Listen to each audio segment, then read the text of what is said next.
Break के बाद आप सभी का स्वागत है। चलिए अब बड़ी खबर का रुख कर लेते हैं। रायपुर से बड़ी खबर आपको बता दें, जहां कांग्रेस की मैराथन बैठकें खत्म हो गई हैं और बैठक के बाद सीएम भूपेश बघेल का बयान भी सामने आया है। 15 सितंबर को राहुल गांधी बिलासपुर आएंगे। आवास योजना के तहत राशि का वितरण होगा। बलौदाबाजार में 28 को आपको बता दें खड़के भी आएंगे और न्याय योजना बेरोजगारी भत्ता की राशि दी जाएगी। प्रत्याशी चयन में देरी को लेकर बीजेपी का तंज भी सामने आ गया है। मामले में मुख्यमंत्री भूपेश बघेल का पलटवार। बीजेपी में मेंबरशिप कब होता है पता चलता है, राष्ट्रीय अध्यक्ष कब चुने जाते हैं ये पता नहीं चलता। हम प्रत्याशी चयन के लिए प्रक्रिया के तहत बैठकें करते हैं। कांग्रेस अभी भी बैठकें कर रहा है और आगे भी बैठकें करेगा। मुख्यमंत्री भूपेश बघेल का केंद्र सरकार पर भी तंज सामने आया है। वन नेशन वन इलेक्शन की अब बात ही नहीं हो रही है। महिला बिल लाया गया है, कब लागू होगा जानकारी नहीं है। अभी चुनाव है, नई सरकार आएगी, वह जनगणना कराएगी। महंगाई से ध्यान बांटने के लिए ये काम किया गया है। इसे 2024 में लागू किया जा सकता था, ऐसा मुख्यमंत्री भूपेश बघेल ने कहा है।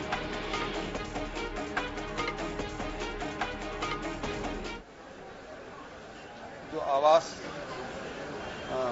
योजना है उसकी राशि का वितरण किया जाएगा। एक बड़ा सम्मेलन वहाँ होगा। 28 तारीख को खड़गे साहब आएंगे बलौदाबाजार जिले में, जहाँ किसान न्याय योजना, गोधन न्याय योजना, भूमि श्रमिक न्याय योजना और बेरोजगारी भत्ता, इस सब का वितरण उस दिन किया जाएगा। और आने वाले 4 अक्टूबर को प्रियंका जी का संभावित दौरा है। ये तो दोनों फिक्स हैं और प्रियंका जी का फाइनल होना कांकेर में, जिसमें मेडिकल कॉलेज का शिलान्यास इंदिरा जी के नाम से और दूसरा पंचायती राज और नगरीय निकाय के जनप्रतिनिधियों का सम्मेलन। क्या है, पौधा पहाड़ निकली चुहिया, उसके बारे में वन नेशन वन इलेक्शन के बारे में कोई चर्चा ही नहीं कर रहे हैं भाई। यूसीसी के बारे में कोई चर्चा ही नहीं।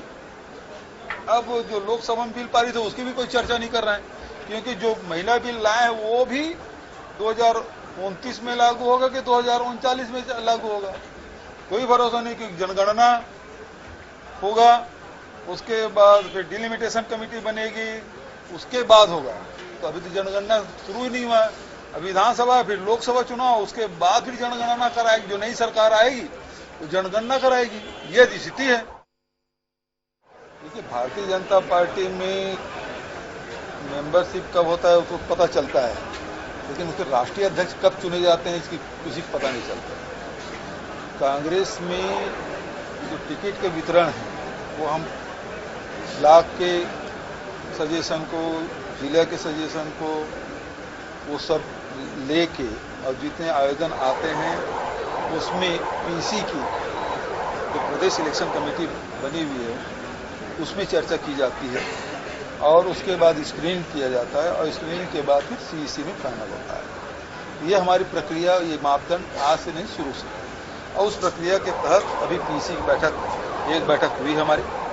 एक बार ज्वाइंट बैठक पीसी के और उसके बाद स्क्रीनिंग कमेटी जो चेयरमैन हैं उनका भी आगमन हुआ था और दोनों में बैठ के जो चर्चा हुई उसके आधार पर पीसी की बैठक हुई।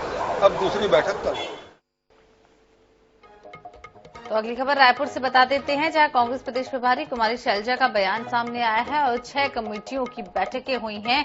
अभी और भी बैठकें होंगी, ऐसा उन्होंने कहा है। कोर कमेटी के सामने भी सभी ने अपनी बात रखी है। सीनियर लीडर्स बैठकों के साथ रणनीति तैयार कर रहे हैं और इसके अलावा उन्होंने ये भी कहा है कि भरोसा यात्रा को लेकर पीसीसी चीफ दीपक बैज का बयान सामने आया है। उन्होंने कहा है कि 2 अक्टूबर को भरोसा यात्रा निकाली जाएगी। सरकार की उपलब्धियों को बताने की कोशिश इस यात्रा के जरिए की जाएगी।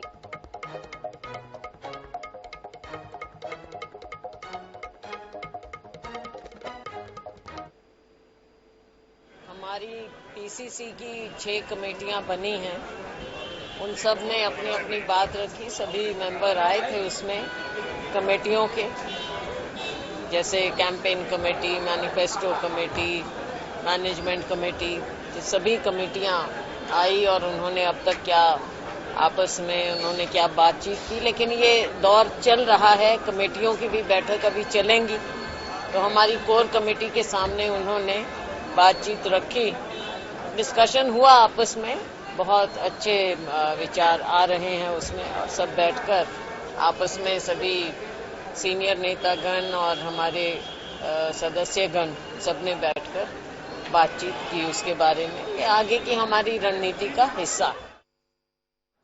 अभी संगठन के संबंध में हम लोग आगामी 2 अक्टूबर को फिर 90 विधानसभाओं में हम लोग कांग्रेस भरोसा यात्रा वो अभी निकालने वाले, उसकी तैयारी चलेगी। इस तरह से हम लोग लगातार रणनीतियां बना रहे हैं, तो संभवतः अभी तक 2 अक्टूबर तक हम लोग का रणनीतियां फाइनल हुई है। दौर चल रहा है, कमेटियों की भी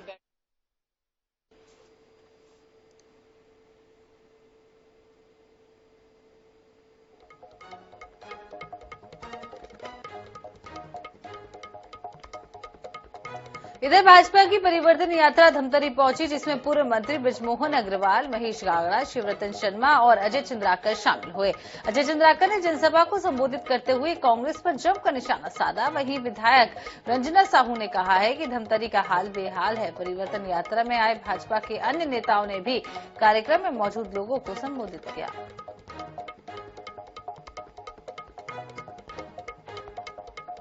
जनता पार्टी में हमेशा नया खून, उसको मौका मिलता रहा है। भारतीय जनता पार्टी में युवा मोर्चा है, महिला मोर्चा है, किसान मोर्चा है, और नई पीढ़ी हमेशा नया खून आते रहा है और हमेशा आगे भी नया खून आता रहेगा।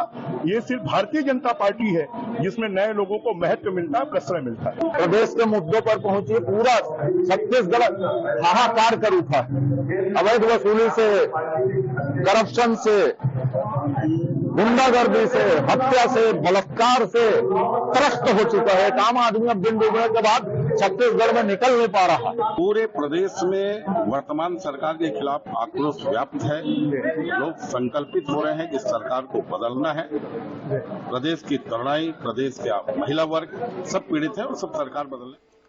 छत्तीसगढ़ में शिवसेना ने उम्मीदवारों की पहली सूची जारी कर दी है। वहीं पहली लिस्ट में 20 विधानसभा सीटों पर उम्मीदवारों का नाम का ऐलान भी किया जा चुका है। इसके साथ ही पार्टी ने वचननामा भी जारी कर दिया है। घोषणा पत्र में शिवसेना ने 11 बिंदुओं का जिक्र किया है, जिसमें रोजगार, महिला, किसान, शिक्षा, स्वास्थ्य और पेंशन योजना समेत कई मुद्दे शामिल हैं।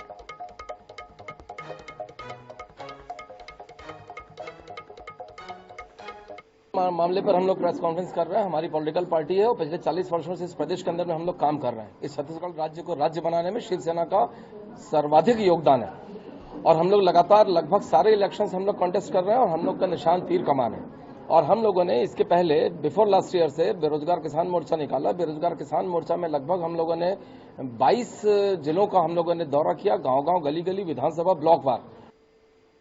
इधर जगदलपुर में पुलिस ने 15 सालों पहले जवानों से लूट किए गए एक इसांस राइफल को बरामद कर लिया है। बीते दिनों सुकमा दंतेवाड़ा के सीमावर्ती इलाके में पुलिस और नक्सलियों के बीच में मुठभेड़ हुई, जिसमें पुलिस बल ने 2 नक्सलियों को मार गिराया। इसी मामले की जानकारी देते हुए बस्तर के आईजी ने कहा है कि साल 2008 में दंतेवाड़ा में नक्सलियों ने सीआरपीएफ के जवानों से एक इसांस राइफल को लूटा था। उसी राइफल को दंतेवाड़ा मुठभेड़ में मारे गए नक्सलियों से बरामद किया गया है।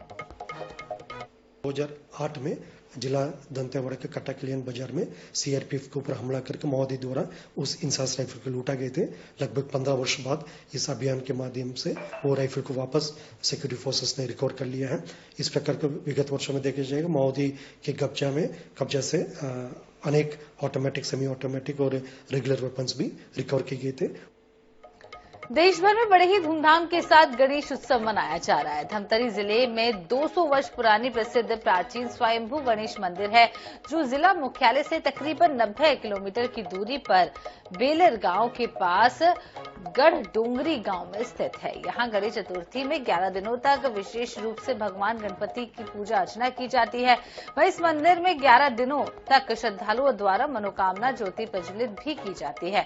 मान्यता है कि यहां निसंतान दंपति संतान प्राप्ति की मनोकामना लेकर पहुंचते हैं। भगवान गणेश उनकी मुरादें अवश्य पूरी करते हैं। पहले भगवान गणेश की प्रतिमा का आकार छोटा था जो धीरे धीरे बढ़ने लगा है। वहीं रोजाना सुबह और शाम आरती के वक्त भालू का आगमन भी होता है जो घंटी बजाकर भगवान गणेश का दर्शन करता है, फिर प्रसाद लेकर वापस लौट जाता है। लोग बताते हैं कि देवी देवताओं का गढ़ है, इसलिए इस गांव का नाम गढ़ डोंगरी पड़ा है। भगवान स्वयंभू गणेश दर्शन के लिए रोजाना अंचल सहित दूर दूर से लोग यहाँ पहुंचते हैं। इसलिए नहीं बना है, अपने धरती फोड़ करके ये निकला हुआ है, इसीलिए इसका नाम पड़ा है शंभू। और गणेश जी भगवान साक्षात प्रकट है। बस समझने की बात है।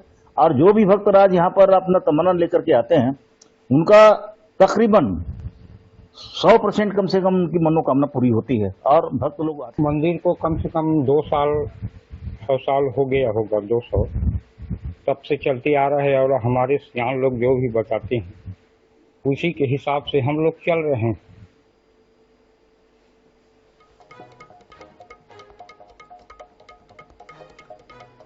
चलिए रुक कर लेते मंदसौर का बड़ी खबर, जहां INS 24x7 की खबर का असर देखने को मिला। बच्चों से टॉयलेट का परिसर साफ करवाने का ये पूरा मामला है। जिला शिक्षा अधिकारी ने की कार्रवाई, शिक्षक को किया निलंबित। गांव भालोट में शासकीय प्राथमिक स्कूल का ये पूरा मामला है। तो INS 24x7 की खबर का असर, INS 24x7 ने इस खबर को प्रमुखता के साथ दिखाया था, जहां बच्चों से टॉयलेट साफ करवाने का ये पूरा मामला सामने आया था, जिस पर अब जिला शिक्षा अधिकारी की बड़ी कार्रवाई सामने आई है और उन्होंने शिक्षक को निलंबित कर दिया है। गांव भालौट की शासकीय प्राथमिक स्कूल का ये पूरा मामला है। तस्वीरें आप देखिए। इस खबर को INS 24x7 ने बेहद प्रमुखता के साथ दिखाया था, जहां यूनिफॉर्म पहने बच्चे स्कूल का बाथरूम साफ करते हुए दिखाई दे रहे थे। मंदसौर से खबर सामने आई थी, इस खबर को प्रमुखता से दिखाया गया था। अब खबर का असर देखने को मिला है, जहां जिला शिक्षा अधिकारी की बड़ी कार्रवाई, आपको बता दें शिक्षक को निलंबित कर दिया गया है। गांव भालौट के शासकीय प्राथमिक स्कूल का ये पूरा मामला बताया जा रहा है। तो INS 24x7 की खबर का असर, आपको बता दें बच्चों से टॉयलेट साफ करवाने का ये पूरा मामला मंदसौर के एक स्कूल से सामने आया था और प्राथमिक शाला से जुड़ा ये पूरा मामला है, जहां अब जिला शिक्षा अधिकारी ने बड़ी कार्रवाई करते हुए शिक्षक को निलंबित कर दिया है। तो सारा जानकारी के लिए हमारे साथ जुड़ गए संवाददाता कमलेश मोदी। कमलेश, INS 24x7 की खबर का असर देखने को मिला, इस खबर को हमने प्रमुखता के साथ दिखाया था, क्या कुछ पूरी जानकारी? जी बिल्कुल नेहा, बताना चाहूंगा कि जिस तरीके से शिक्षा का स्तर, जहां एक तरफ सरकार बात करती है कि शिक्षा का स्तर बढ़ाया जाए, वहीं कहीं दूसरी ओर जो मंदसौर जिले के भालोट गांव के प्राथमिक शासकीय स्कूल की जो तस्वीरें सामने आई थी, तस्वीरें काफी विचलित करने वाली थी कि बच्चों से वहां पे टॉयलेट और परिसर साफ सफाई करी जाती। जिस खबर को INS ने प्रमुखता से दिखाया था, उसके बाद कहीं न कहीं जो अधिकारी है इस मामले में ढिलपोल कर रहे थे। उसके बाद में जिला कलेक्टर और जिला शिक्षा अधिकारी ने इस पर कार्रवाई करते हुए जो जिम्मेदार शिक्षक है उसको निलंबित किया है। तो निश्चित तौर पर ये एक सबक जरूर होगा, मगर देखा जाए तो ऐसे कई मामले मंदसौर जिले में भी देखने को मिलते, अन्य जगह भी देखने मिलते, मगर जिस तरीके से जो कार्रवाई हुई है उस कार्रवाई से कहीं न कहीं अब लगता है कि मंदसौर जिले में इस तरीके की जो वारदात होती है इस पर कहीं न कहीं अंकुश कुछ हद तक लग पाएगा। नेहा जी कमलेश, बहुत बहुत शुक्रिया तमाम जानकारी देने के लिए।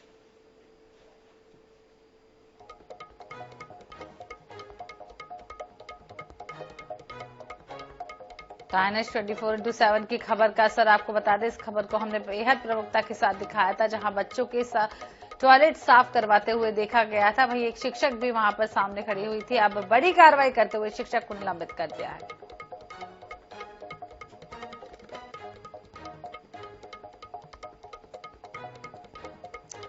तो अगली बड़ी खबर देवास से आपको बता दें, जहां निगम उपायुक्त को पार्षद पति ने धमकाया है और धमकाने को मारपीट का प्रयास करते हुए एक वीडियो भी वायरल हुआ है। निगम उपायुक्त डॉक्टर पुनीत शुक्ला पहुंचे सिटी कोतवाली, नेता मनीष सेन, नेता इरफान अली और ठेकेदार पर अभद्रता का आरोप लगाया गया है। कई भाजपा पार्षद भी पहुंचे सिटी कोतवाली थाने। जाति सूचक शब्द बोलने को लेकर भी उपायुक्त की शिकायत सामने आई है। तो निगम उपायुक्त पुनीत शुक्ला भी थाने पहुंचे हैं और पार्षद ने धमकाया है। कई नेता यहां पर थाने में शिकायत दर्ज कराने पहुंचे हैं। तो जाति सूचक शब्दों का इस्तेमाल करने का आरोप भी लगाया गया है।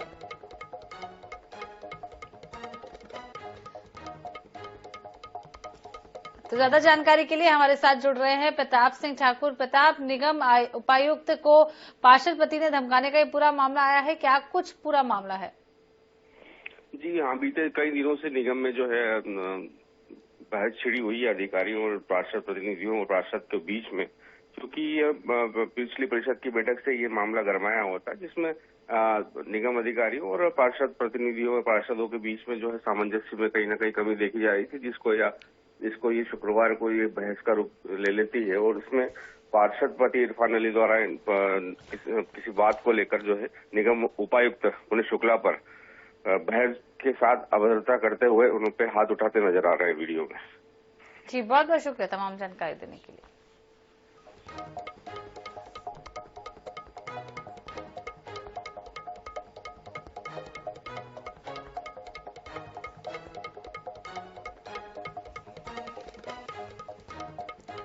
तो अगली बड़ी खबर रायपुर से आपको बता दें, जहां स्कूली बच्चों को दी जाएगी प्रतियोगी परीक्षाओं की कोचिंग। इंजीनियरिंग, मेडिकल और प्रतियोगी परीक्षाओं की दी जाएगी कोचिंग।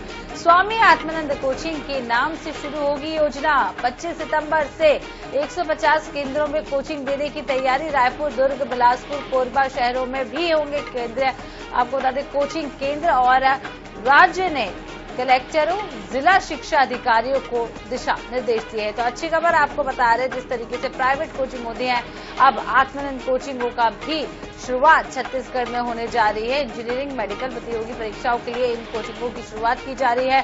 स्वामी आत्मानंद कोचिंग के नाम से ये योजना शुरू होगी। स्कूली बच्चों को अब प्रतियोगी परीक्षाओं की तैयारियों को लेकर ये कोचिंग दी जाएगी।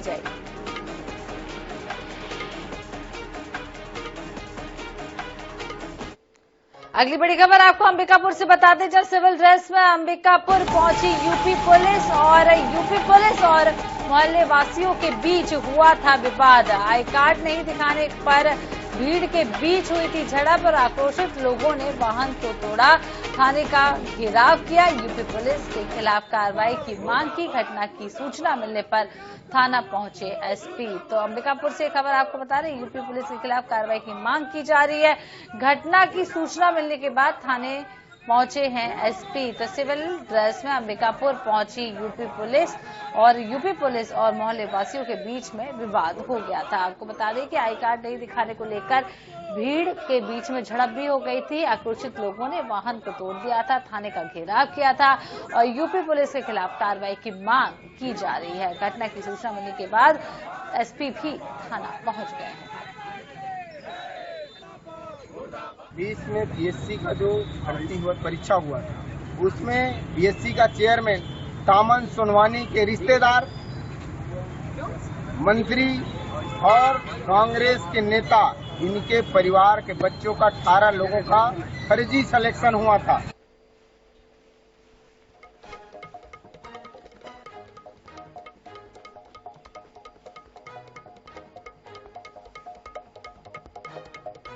तो चलिए अब बात दुर्ग की कर लेते हैं, जहां दुर्ग के कोका में आदिवासी युवक की हत्या के बाद मुआवजे की मांग की जा रही है। मृतक के परिजनों ने मुआवजे के लिए स्मृति नगर पुलिस चौकी के बाहर भूख हड़ताल कर दी।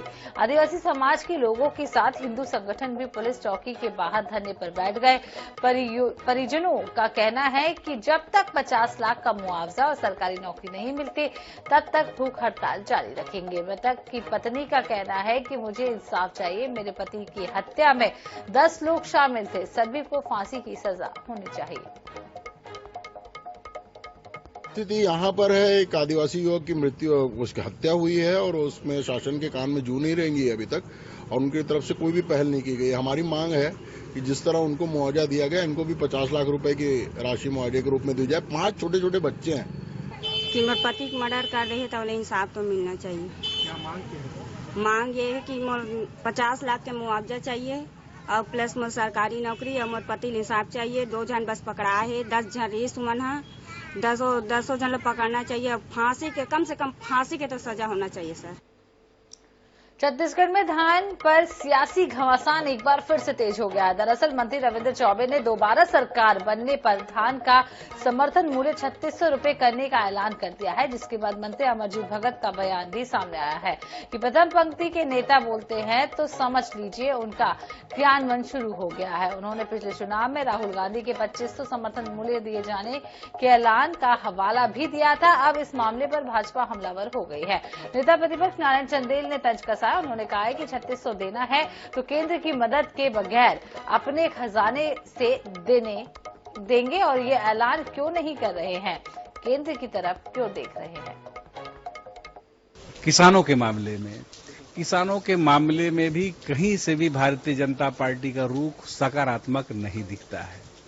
हम जब छत्तीसगढ़ प्रदेश में 2500 रुपया में धान खरीदी कर रहे थे उस समय अड़ंगा लगाया, तब जाकर के हम राजीव गांधी किसान न्याय योजना लाए। आज पूरे देश में सबसे ज्यादा किसानों को उनकी उपज का दाम कहीं मिल रहा है, सबसे ज्यादा तो है छत्तीसगढ़ राज्य किसान हितैषी के रूप में, और वो भारतीय जनता पार्टी को भारी पड़ रहा है। देखिए, रविंद्र चौबे जी का अलग बयान आता है, खाद्य मंत्री जी का अलग बयान आता है, और ये दोनों बयान जो है वो अधिकृत नहीं है, एथेंटिक नहीं है। 3600 रुपये अगर देना है इनको तो घोषणा कर दे कि बिना केंद्र सरकार की मदद के देंगे, हम अपने खजाने से देंगे। घोषणा क्यों नहीं कर रहे हैं? उसमें क्या दिक्कत है? केंद्र की तरफ क्यों देख रहे हैं? जब खजाना इतना भरा हुआ है, लबलबा रहा है, तो घोषणा करें कि केंद्र का एक भी पैसा हम धान खरीदी के लिए नहीं लेंगे, कोई सपोर्ट नहीं लेंगे, हम अपने खजाने से देंगे। चौबे जी आज ही घोषणा कर दें पितर के पहले।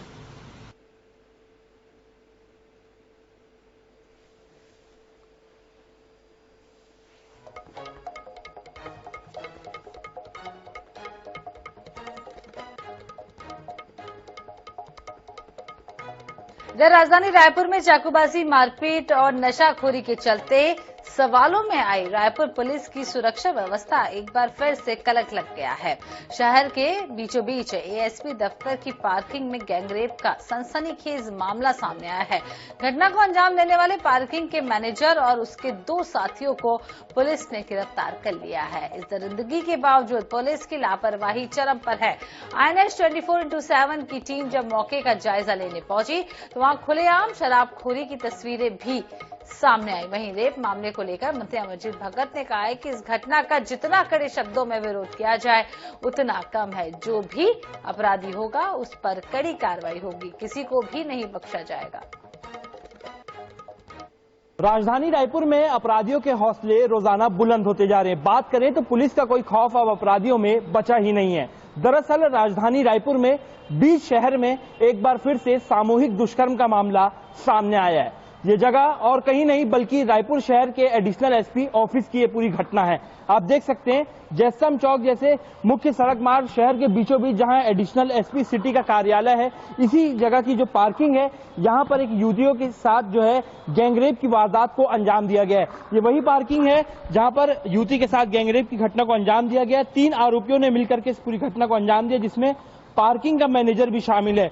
तस्वीरों में आप देख सकते हैं कार्यालय एएसपी सिटी का है, जहां कड़ी सुरक्षा व्यवस्था होती है, सीसीटीवी होते हैं, लेकिन आप तस्वीरों में देख सकते हैं यहाँ पर शराब की बोतलें रखी हुई हैं। किस प्रकार से यहाँ पर खुलेआम जो है वो शराबखोरी की जाती है, और शराबखोरी के बाद अब सामूहिक दुष्कर्म जैसी वारदात जो है वो सामने आ रही है। हालांकि पुलिस के अधिकारियों द्वारा कहना है कि सामूहिक दुष्कर्म नहीं किया गया, लेकिन कहीं न कहीं सूत्र बताते हैं कि यहाँ पर सामूहिक दुष्कर्म की वारदात को अंजाम दिया गया।